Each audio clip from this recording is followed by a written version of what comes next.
Welcome to Configuring the Weekly Traffic Report. In this tutorial, you'll learn how to schedule and automatically send weekly traffic reports to your client. From your dashboard, click Edit Property. Click Marketing Kit on the left-hand navigation. Scroll down to the bottom of the page until you see Weekly Traffic Report. Click Schedule and Send.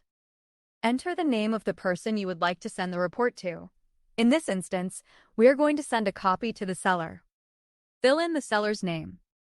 Click here to add the seller's email address. Enter it here. Click Day of the Week. Choose the day of the week you'd like your traffic report to be sent. In this example, we selected Monday, which means your client will automatically receive the weekly traffic report every Monday. Click OK to confirm and save your email scheduling settings.